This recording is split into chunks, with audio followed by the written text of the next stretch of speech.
साथियों नमस्कार। उम्मीद करता हूँ आप अच्छे होंगे, बढ़िया होंगे, मस्त पढ़ाई चल रही होगी।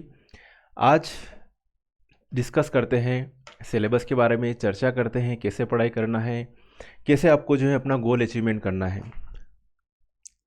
मेरा मानना है कि आपके पास जो समय है, आज जो वीडियो बन रहा है ये मैं 2 फरवरी को वीडियो बना रहा हूँ और 2 जून को एग्ज़ाम है। आपके पास जो है 4 महीने हैं और 4 महीने अगर सिस्टमेटिक तरीके से अगर प्रिपरेशन करेंगे तो निश्चित ही मंजिल मिलेगी, निश्चित ही सफलता मिलेगी। तो जो चर्चा जो करेंगे अपन इसमें, वैसे तो मेरा मेन सब्जेक्ट है केमिस्ट्री और केमिस्ट्री का कोर्स ही की बात करेंगे, लेकिन फिर भी गाइडेंस करने के लिए मैं जनरल पेपर के बारे में भी थोड़ी डिस्कशन कर लेता हूँ कि कैसे क्या आपको करना है। जीएस का पेपर सेल्फ ही करना है, जीएस का पेपर, केमिस्ट्री का पेपर मैं पूरा करवा रहा हूँ और विथ पीडीएफ नोट्स सिस्टमेटिक तरीके से पूरी तरह से आपको गाइड किया जा रहा है। पूरी तरह से सिलेबस जो है यूनिट वाइज एप्लीकेशन पर अवेलेबल है। ओके, तो साथियों सबसे पहले तो है जो आपने जो है कोर्स लिया है, परचेस किया है, आपने एप्लीकेशन डाउनलोड करी है और सिस्टमेटिक तरीके से कोर्स पढ़ रहे हो।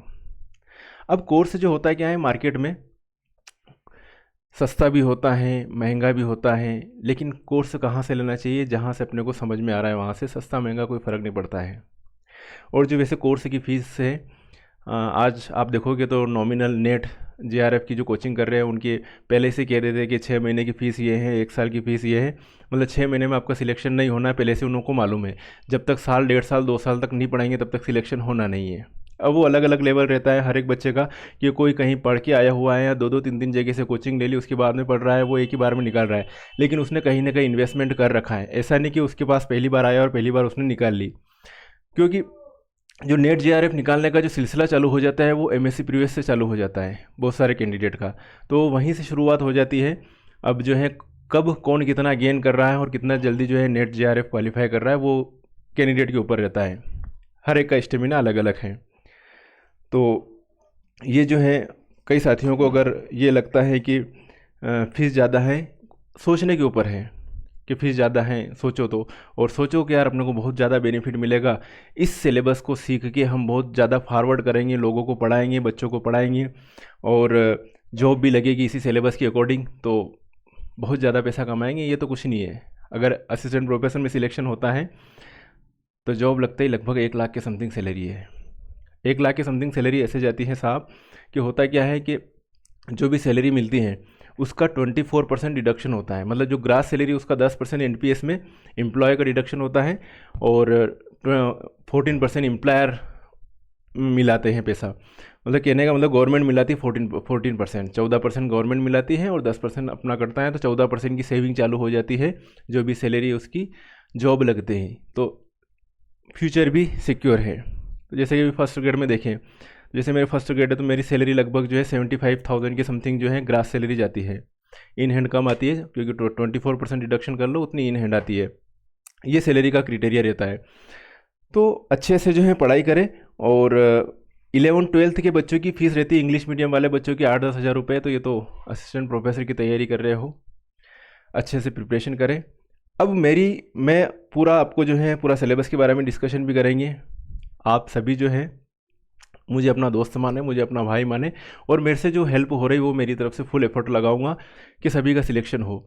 मैंने अपनी तरफ से फर्स्ट ग्रेड में पूरी तरह से ईमानदार प्रयास किया था। पहली बार जो है मैंने फर्स्ट ग्रेड का बैच लिया था और लगभग 100 से ऊपर कैंडिडेट थे। अच्छे खासे सिलेक्शन रिजल्ट आएगा, उसके बाद में उसका भी वीडियो बनेगा, आपको बताया जाएगा कि कितने कैंडिडेट सिलेक्ट हुए। पर मेरा मानना है कि मेरा जो एक्सपीरियंस है उस बेस पर कि 100 में से 40 से कैंडिडेट तो क्वालिफाई होंगे सही, अच्छे मतलब सिलेक्शन हो जाएगा उनका, आराम से उनकी जॉब लग जाएगी अच्छी खासी। तो ये चीज़ें हैं। और अब आपको जो प्रिपरेशन करना है तो प्रिपरेशन करने के लिए मैं मेरी तरफ से फुल एफर्ट लगा रहा हूँ। मैंने जहाँ जहाँ से प्रिपरेशन करी थी और जहाँ से मेरा जो एनालिसिस है, इतने साल का एक्सपीरियंस है, तो मेरे पास जो है ये केमिस्ट्री के लिए तो ये टॉपर्स के नोट्स हैं। कई बार all India 1 rank NET JRF में लाए हुए हैं, उनके नोट्स हैं। उनके नोट्स से मैं आपको पढ़ा रहा हूँ, कुछ मेरे सेल्फ भी है। मतलब अलग अलग तरीके से आपको जो है पूरी तरह से कि मेरे को अच्छा लग रहा है कि यहाँ से किस वे में समझाऊँ कि आपको जल्दी से जल्दी सारी चीज़ें क्लियर हो जाए। उस वे में आपको जो है पीडीएफ अवेलेबल करवाई जा रही है। दूसरी बात है, जब आप जीएस की बात करोगे तो जीएस एक थ्योरेटिकल पोर्शन है। ओके, तो जीएस आपको अपने सेल्फ ही करना है, लेकिन फिर भी मेरी तरफ से जो मेरा जो गाइडेंस है कि आप जो है एक तो जीएस के लिए महेश वर्णवाल की बुक्स ले सकते हो, और दूसरी कंडीशन है कि परीक्षा धाम भी आप जो है परचेस कर सकते हो अपने लेवल पर। परीक्षा धाम से एमसीक्यूज लग जाएंगे, महेश वर्णवाल की जो है वो थ्योरेटिकल आपका जो है कवर हो जाएगा, दोनों चीज़ें कवर हो जाएगा।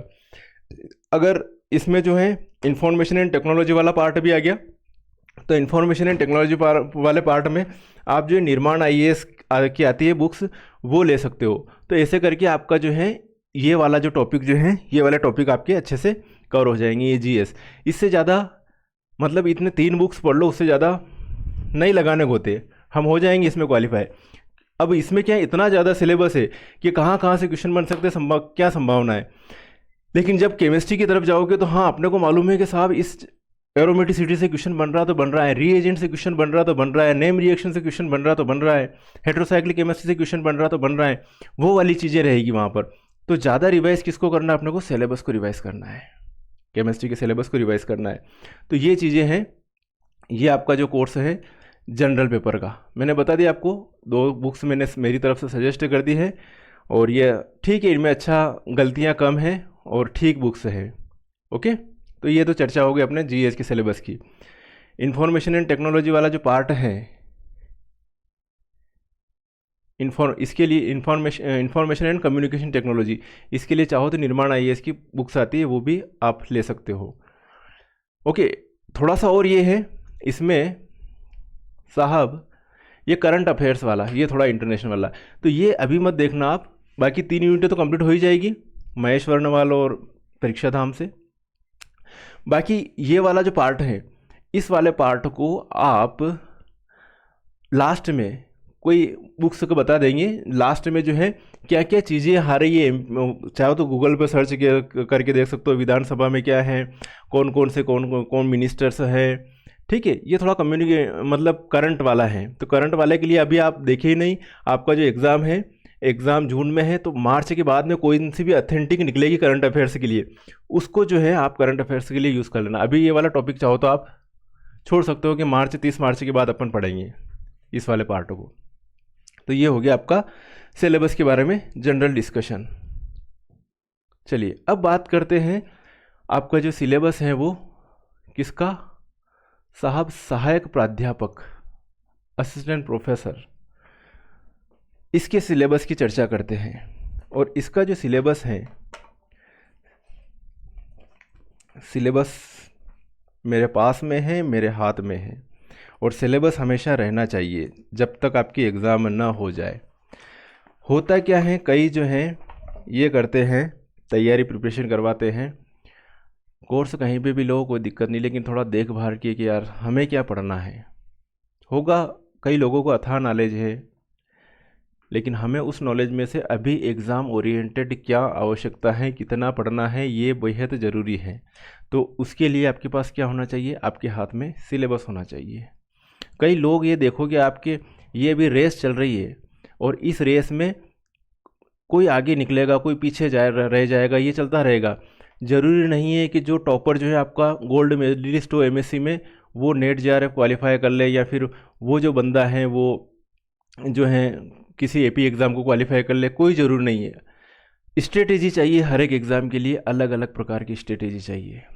आपको फर्स्ट ग्रेड के लिए अलग स्ट्रेटेजी की ज़रूरत थी, इसके लिए आपको जो है एपी एग्ज़ाम के लिए थोड़ी डिफरेंट स्ट्रेटेजी की ज़रूरत है कि किस टाइप के अपने क्वेश्चन। तो स्ट्रेटेजी बनाने के लिए अपने पास जो है ओल्ड पेपर है अपने पास। सबसे बढ़िया बात है कि स्ट्रेटेजी बनाने के लिए कि 2018 में पेपर हुआ था, किस टाइप के क्वेश्चन आए थे, पुराने सेट के पेपर है, उसके बेस पे स्ट्रेटेजी बना सकते हो कि हाँ अपने को इस लेवल के जो क्वेश्चन जो है करने हैं। मेरी बात समझ में आई?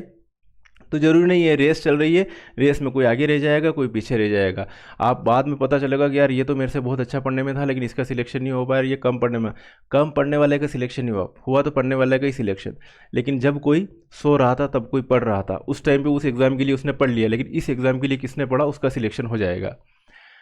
यहाँ पर जो मेरा जो कोर्स है, अगर ये देखोगे इंटरव्यू के 100 नंबर है, इंटरव्यू के 100 नंबर के लिए लोग लाखों रुपए दे देंगे भैया सिलेक्शन के लिए, कोई जुगाड़ मिल जाए तो रिश्वत के लिए, ऐसा भी चलता है। लेकिन नहीं हो सारी चीज़ें तो बहुत बेटर है।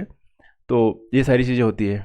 तो मेरा ये मानना है कि इस कोर्स से आपको जो है बहुत ज़्यादा इंटरव्यू के जो 100 नंबर आएंगे, आप एवरेज नंबर ला रहे हो उससे 100 नंबर से ज़्यादा का बेनिफिट 100% मिलेगा। ओके, अब ये जो है कई वीडियो बना रखी लोगों ने, यूट्यूब पर भी है और एप्लीकेशन भी है कि भैया 1000 वीडियोस का कोर्स है, ये फीस और भी कम ले रहे हो। तो तुम ये सोचोगे कि यार ये भैया ये तो 1000 वीडियो दे रहा है और फीस 2000 रुपये है। अरे भैया फीस मत देखो, आपका टाइम भी देखोगे। इन 1000 वीडियो में आपका टाइम का यूटिलाइजेशन, टाइम बिगड़ तो नहीं रहा, आपका टाइम इंपॉर्टेंट है। 4 महीने में तैयारी करना है, 4 महीने में तैयारी करना तो क्या चाहिए अपने पास हाथ में? सिलेबस। सिलेबस के अकॉर्डिंग कुछ बेसिक अपना खुद का कंप्लीट रखना, बीएससी लेवल का सिलेबस थोड़ा अपने हिसाब से भी तैयारी रखना, और जो एडवांस लेवल का मैं करवा ही रहा हूँ, वैसे मैं बेसिक टू एडवांस सारी चीज़ें साथ के साथ में कवर करवा रहा हूँ, तो बहुत सारी चीज़ें आपकी क्लियर होती रहेगी।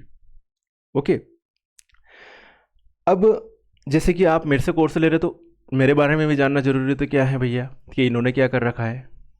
हालांकि टीचर्स से पूछा नहीं जाता कि आपने क्या अचीवमेंट कर रखा है, क्योंकि कई आईएएस की कोचिंगों में जो आईएएस में सिलेक्ट नहीं हुए वही पढ़ा रहे, अधिकतर आईएएस की कोचिंगों में। लेकिन मैं मेरे बारे में बताऊं तो मैं खुद एक जितना जो मैंने जो अचीवमेंट किया है उसके बारे में मेरा ये है कि मैंने सेकंड ग्रेड की जॉब करी है, 4 साल क्विट करी मैंने, जॉब छोड़ी है, मतलब जॉब छोड़ी है। मैंने इप्का लेबोरेटरीज लिमिटेड में R&D डिपार्टमेंट में एज ए सीनियर केमिस्ट था, वहाँ की जॉब क्विट करी है। मैंने फर्स्ट ग्रेड में एट प्रेजेंट जॉब कर रहा हूँ।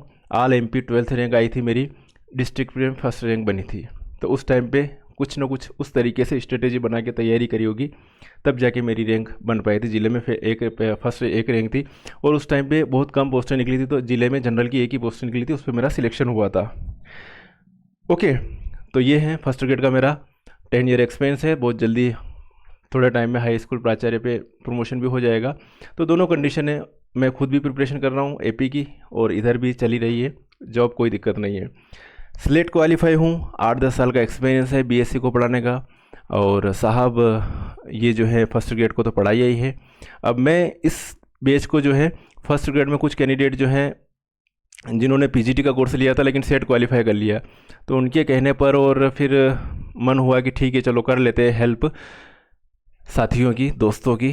तो फिर ऐसे ही कोर्स जो है डिज़ाइन कर लिया है, और कोर्स मैं खुद ही सारी चीज़ें मैं खुद ही करता हूँ। PDF बनाना है भैया, वीडियो अपलोड करना है, सेंड करना है, सारी चीज़ें मैं खुद ही हूँ। अभी कोई मेरे पास टीम में कोई मेंबर नहीं है, तो सारा काम मेरे को खुद को ही करना पड़ता है, तो कुछ डिले भी हो जाता है।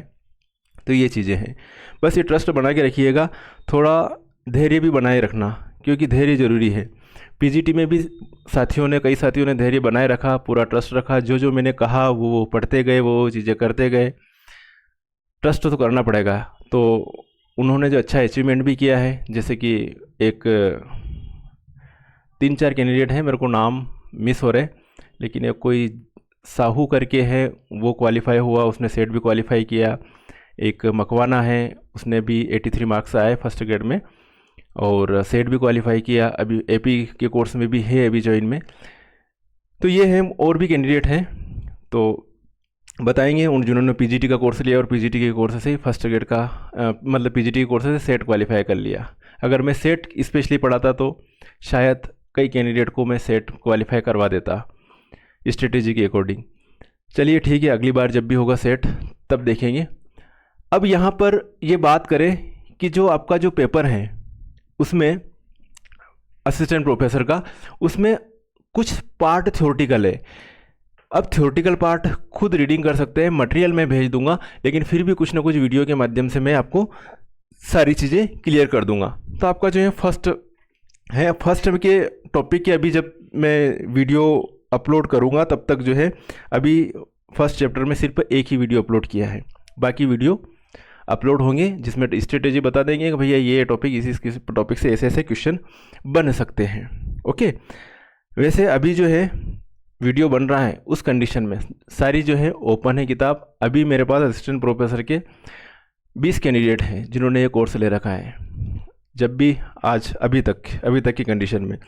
और सभी साथियों को मैं वैसे भी बेस्ट ऑफ लक कहूँगा, शुभकामनाएं दूंगा कि आप जो अच्छी मेहनत करें और आप जो है अपना सिलेक्शन लेके मेरे पास मिलने आए। चलिए, तो ये तो चीज़ें हो गई फर्स्ट पेपर की। सारा एनालिसिस करके कहाँ पर क्या मटेरियल है, सारी चीज़ें आपको अवेलेबल हो जाएगी। इसमें फर्स्ट और फाइनल जो चैप्टर हैं उसमें जो चीज़ें जो दे रखी हैं, फर्स्ट पहला और 10वां चैप्टर हैं, बेसिक है।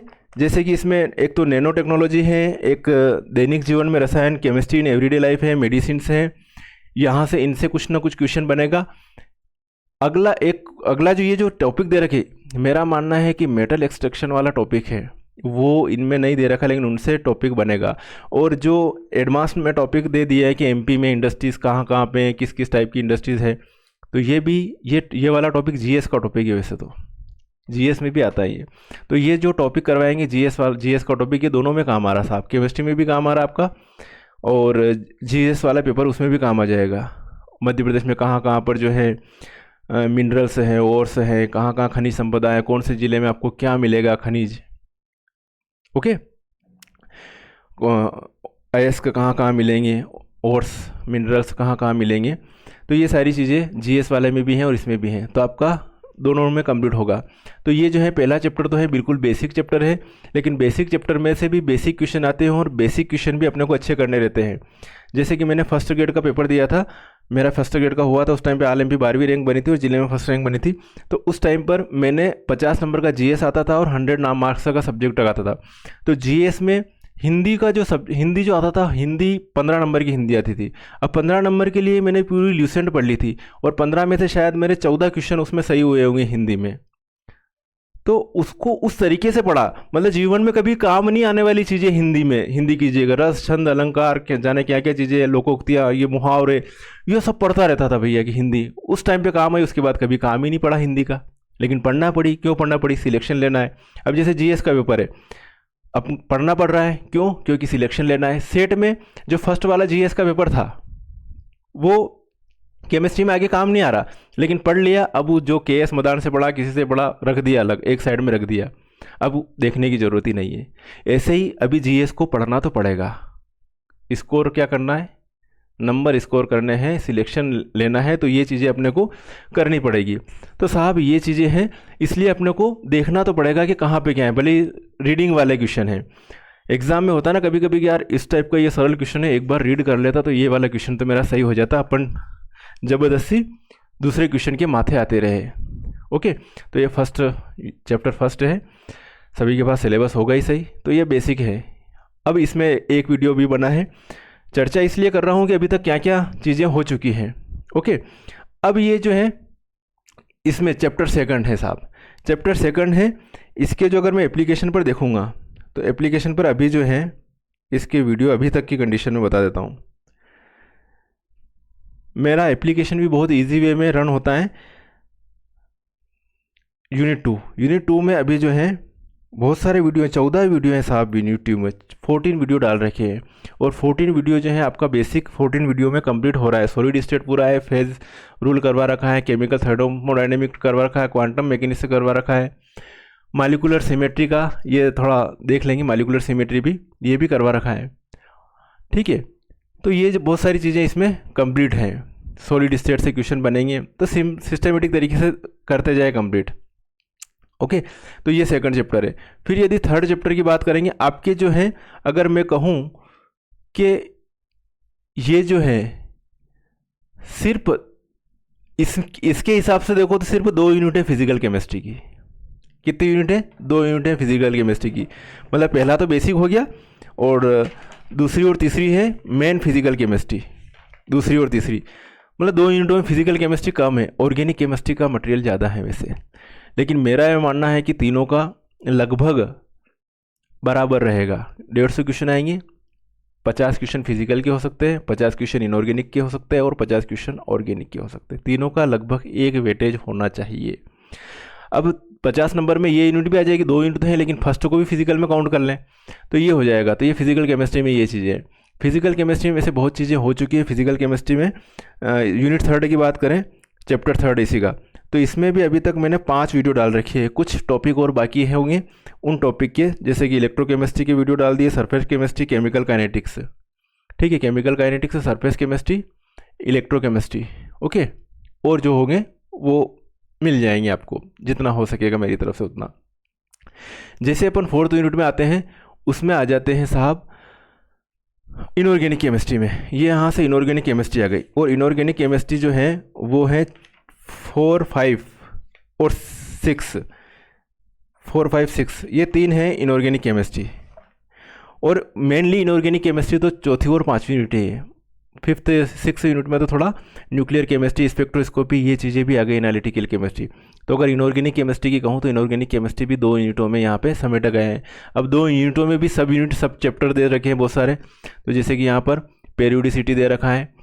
अब मैं बात करूँ कि यूनिट 3rd में अभी तक जो वीडियो है इसमें भी 5 लेक्चर अभी तक मैंने डाल रखे हैं। वैसे पेरियोडिसिटी है, एटॉमिक स्ट्रक्चर है, और केमिस्ट्री ऑफ नॉर्मल एलिमेंट्स हैं, केमिस्ट्री ट्रांजिशन एलिमेंट हैं, और केमिस्ट्री और इनर ट्रांजिशन एलिमेंट है। ये चीज़ें दे रखी हैं, ठीक है ना। 5 नहीं यार, यूनिट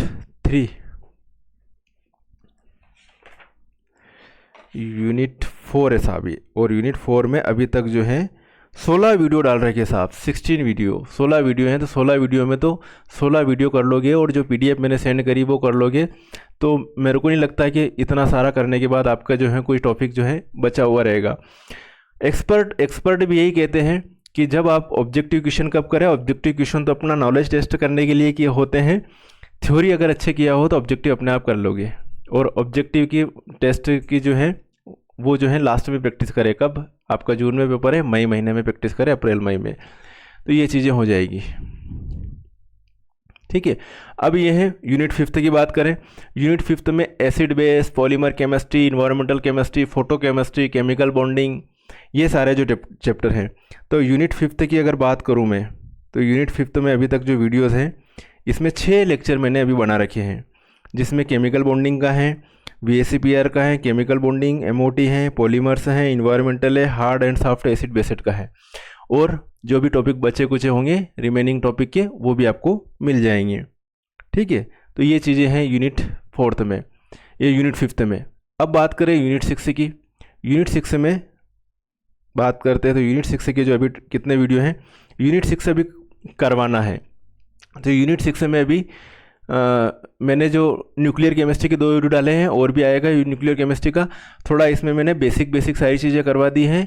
NMR, ESR, IER इनके बारे में चर्चा करी थी, ठीक है। लेकिन इसमें अभी 3 ही वीडियो दिख रहे हैं, और भी NMR IER के शायद दूसरे चैप्टर में भी दे रखे, तो वहाँ पर मैंने डाल रखा होगा वीडियो। तो इसके टॉपिक कुछ बचे हुए हैं। अब बात करें यूनिट 7 की। यूनिट 7 में अभी तक जो है कितने वीडियो हैं, 16 वीडियो इसमें डाल रखे हैं, 16 वीडियो इसमें अपलोड कर रखे हैं। 16 वीडियो अपलोड कर रखे हैं, जिसमें IUPAC है, GOC है, जनरल ऑर्गेनिक केमिस्ट्री है, रिएक्शन मैकेनिज्म है कुछ, ठीक है। इंटरमीडिएट्स के बारे में बता रखा है। इंटरमीडिएट अगर मेरे वाले जो इंटरमीडिएट आपने कर लोगे तो इंटरमीडिएट का क्वेश्चन कभी आउट ऑफ हो नहीं सकता। आप खुद एनालिसिस करोगे, हाँ आपके पेपर देखोगे बाद में तो सॉल्यूशन कर पाओगे। कार्बिन, नाइट्रिन से ये सभी हैं। स्टीरियो केमिस्ट्री भी करवा रखी है इसी में, और स्टीरियो केमिस्ट्री बहुत वीडियो है स्टीरियो केमिस्ट्री के, 5-6 वीडियो स्टीरियो केमिस्ट्री के हैं, ओके। तो ये है यूनिट 7, है ना। ऑर्गेनिक रिएक्टिव इंटरमीडिएट हो जाएंगे। रीएजेंट वगैरह के और भी वीडियो अपलोड कर देंगे, रीएजेंट वगैरह को समझाने के लिए, ऑर्गेनिक ट्रांसफॉर्मेशन, रीएजेंट और नेम रिएक्शंस के, ठीक है। चलिए अब बात करें आगे यूनिट 8th की। यूनिट 8th में अभी तक जो वीडियो हैं वो कितने डाले हैं, यूनिट 8th में अभी तक 6 वीडियो हैं डाल रखे हैं, जिसमें हकल रूल्स, एरोमेटिसिटी है, डिस्कनेक्शन अप्रोच है, रेट्रोसिंथेसिस है, asymmetric induction, heterocyclic compounds, heterocyclic compound पूरा कर रखा है, मतलब हेट्रोसाइक्लिक केमिस्ट्री हो चुकी है इसमें। तो एरोमेटिसिटी में करवा रखा है थोड़ा, ये रिएक्शन मैकेनिज्म और इसके जो है और वीडियो अपलोड हो जाएंगे, तो आपको आइडिया लग जाएगा। चलिए आगे बढ़ें, फिर बेस यहाँ से हो जाएगा। फिर यूनिट 9 में चलते हैं। इसमें यूनिट 9 में अभी तक जो वीडियो अपलोड कर रखे हैं साहब, इसमें भी 13 वीडियो अपलोड कर रखे हैं यूनिट 9 में, और बहुत इंपॉर्टेंट टॉपिक है इसमें यूनिट 9 में। यूनिट 9 में मैंने जो करवा रखी नेम रिएक्शन है, टर्पीन और टर्पिनॉइड्स हैं, एल्कुलाइड्स का वीडियो है, NMR एक्टिव न्यूक्लियाई आ रहे हैं, IR स्पेक्ट्रोस्कोपी का वीडियो अपलोड कर रखा है, नेम रिएक्शन मैकेनिज्म का एक वीडियो है, UV स्पेक्ट्रोस्कोपी का है, मास स्पेक्ट्रोस्कोपी का है, ओके। मास स्पेक्ट्रोमीटी, स्पेक्ट्रोस्कोपी नहीं कहते इसको, स्पेक्ट्रोमेट्री कहते हैं। ओके, मास स्पेक्ट्रोस्कोपी का है। फिर जो है इसमें पेरिसाइक्लिक रिएक्शन के मैंने 2 वीडियो डाल रखे हैं, फोटोकेमिस्ट्री के 3 वीडियो डाल रखे हैं। तो इसमें पेरिसाइक्लिक रिएक्शन भी है और फोटोकेमिस्ट्री भी है यूनिट 9 में, ये यूनिट 9। ओके, ये वाला टॉपिक हो गया। फोटोकेमिस्ट्री अच्छी तरह से करवाया है मैंने, फोटोकेमिस्ट्री से रिलेटेड क्वेश्चन बन सकता है। केमिस्ट्री ऑफ नेचुरल प्रोडक्ट में ये भी वीडियो आ जाएगा, ये थोड़ा कार्बोहाइड्रेट प्रोटीन पेप्टाइड्स, ठीक है, कार्बोहाइड्रेट प्रोटीन और पेप्टाइड्स अपलोड हो जाएगा इसी में। और पेरिसाइक्लिक रिएक्शन की 3 वीडियो हैं, सभी तरह से समझा रखी हैं, नेम रिएक्शन है ये। तो ये यूनिट 9 हो गई। फिर बचा यूनिट 10। यूनिट 10 जो है ये बेसिक है साहब। इसमें केमिस्ट्री के खनिज और अयस्क है, मध्य प्रदेश में कोयला, कांच, सीमेंट, लोहा, स्टील के जो भी कारखाने हैं, जो भी उद्योग हैं, उनके बारे में चर्चा करनी है। फर्टिलाइजर्स हैं, कीटनाशक है, इनकी फैक्ट्रियाँ कहाँ कहाँ पे हैं, इनके बारे में चर्चा करनी है। केमिस्ट्री इन एवरीडे लाइफ तो है ही, ये पहले भी पढ़ा हुआ होगा, HSTET में भी पढ़ा होगा। नैनो साइंस वाला भी पढ़ाया था, चयन परीक्षा में था ये भी सिलेबस में। तो ये सिलेबस है। तो अभी चल रहा है, जनवरी एंड हुआ है, फरवरी 2 फरवरी है। मैंने जिन्होंने भी कोर्स लिया उनको वैसे कमिटमेंट कर रखा था कि मार्च एंड तक मैं कोर्स करवा दूंगा। और जो मैं कमिटमेंट करता हूँ, कोशिश रहती है मेरी पूरी तरह से कि इस कमिटमेंट को मैं पूरा करूँ ईमानदारी से। फर्स्ट ग्रेड में जो HSTET का एग्ज़ाम होता, पात्रता परीक्षा का, उस टाइम पे सिर्फ शायद 40-50 दिन थे। और 40-50 दिन में मैंने कमिटमेंट किया था, कोई कोर्स नहीं करवा पाया था, लेकिन मैंने कमिटमेंट किया था, तो कमिटमेंट को मैंने पूरा किया। और इस कमिटमेंट को पूरा करने का तरीका क्या है मेरे पास, कि मैं जो डायरेक्ट पढ़ाता हूँ साहब, PDF के माध्यम से पढ़ाता हूँ। लोग कहते ज़रूर कि ये डायरेक्टली पढ़ा रहे हैं PDF के माध्यम से, ज़्यादा याद रखने की ज़रूरत नहीं है, लेकिन ये अगर तरीका सही है और बच्चों को बेनिफिट है तो क्यों ना इस तरीके से ही अच्छे से पढ़ाया जाए, समझाया जाए सारी चीज़ें। अगर मैं PDF को हटा दूँ और सिर्फ एक चीज़ें, तो आधी चीज़ें तो वैसे आ नहीं रही आपके, इतना लिख पाते नहीं है कि क्या क्या चीज़ें अपन बोर्ड पर लिखेंगे। आधी चीज़ें थ्योरेटिकल चीज़ें मिस हो रही है, सिर्फ स्ट्रक्चर बनाए जा रहे हैं और बाकी चीज़ें छूटती जा रही है। वो बाकी चीज़ें फिर कहाँ से ढूंढेंगे, कहाँ से पढ़ेंगे, वो सारी चीज़ें दिक्कतें रहती हैं। तो जो चीज़ पढ़ाई जा रही है वही आपको पढ़ना है सिस्टमेटिक तरीके से। तो इन चीज़ों का जो है आपको क्या होता है, फ़ायदा होता है। वास्तविक बता रहा हूँ। और अच्छे खासे सिलेक्शन लिए, चयन परीक्षा में भी सिलेक्शन होंगे और उसमें पात्रता में भी हुए ही थे। और कोशिश मेरी ये रहेगी कि मैं तो केमिस्ट्री पढ़ा ही रहा हूँ। अगर मैं केमिस्ट्री पढ़ा रहा हूँ और इतने सारे कैंडिडेट और तैयार कर रहा हूँ साथ के साथ में, तो शायद केमिस्ट्री और जाने कहाँ जाएगी, फैलेगी। ठीक है, जैसे यूरेनियम का विस्फोट होता है उस तरीके से। बहुत बढ़िया बात है, अच्छे से पढ़िएगा और अच्छे से मेहनत कीजिएगा। ठीक है साथियों, तो आज शायद मैंने आपको जो है सारा चर्चा करके सिलेबस के बारे में और आपको इजी वे में सारी चीज़ें समझाई, तो आपका भार थोड़ा हल्का हो गया होगा कि यार अच्छा ये चीज़ें हैं क्या, बस इतनी इतनी सी चीज़ें अपने को करना है। तो ये चीज़ें हैं, डॉट मिलते जाते हैं, सक्सेस होते जाते हैं, लाइन बन जाएगी डॉट डॉट डॉट से। मेरी बात समझ में आ रही है ना? तो आपने जो सीखा है, हर एक टीचर का योगदान रहता है। जैसे 11th में किससे पढ़े, 12th में BSc MSc, ओके, आपका खुद का भी योगदान रहे, सेल्फ मोटिवेशन होगा तभी जो है आप इस एग्ज़ाम की प्रिपरेशन कर रहे हो, इस एग्ज़ाम के काबिल हो। क्योंकि इस एग्ज़ाम में सिलेक्टेड कैंडिडेट ही ये वाली एग्ज़ाम दे पाते हैं, AP एग्ज़ाम, जो नेट क्वालिफाई हो या फिर सेट हो या फिर PhD हो, सभी मेहनती हैं। और मेरा ये मानना है, जैसे कि इसमें जो लगभग 3000 फॉर्म आए हैं, एक प्रोक्स 3000। अब 3000 में से हो सकता है तो कुछ तो रिजेक्ट भी हो जाएंगे, 150-200, तो 2700-2800 लोग तो है ही इसमें, 2800 के समथिंग, 2800 के समथिंग तो लोग होंगे एग्ज़ाम देंगे साहब। 2800 में अगर मैं कहूँ तो फिर भी अच्छा रेशियो है, क्योंकि 160 सीटें हैं। कितनी सीटें हैं? 160 सीटें हैं। ST की सीटें थोड़ी ज़्यादा हैं। तो मेरा मानना है कि अगर जनरल की सीट पर अगर देखो तो 100 लोगों पर 2 कैंडिडेट सिलेक्ट हो रहे हैं मात्र, क्योंकि 2500 पे 50 कैंडिडेट आ रहे हैं, तो 100 सीट पे 2 कैंडिडेट सिलेक्ट हो रहे हैं। कंपटीशन है साहब, अच्छा सा कंपटीशन है। और इतनी सीटों का फिर भी मैं जहाँ तक ये है कि जितने भी कैंडिडेट होंगे मोटिवेट करना मेरा काम है।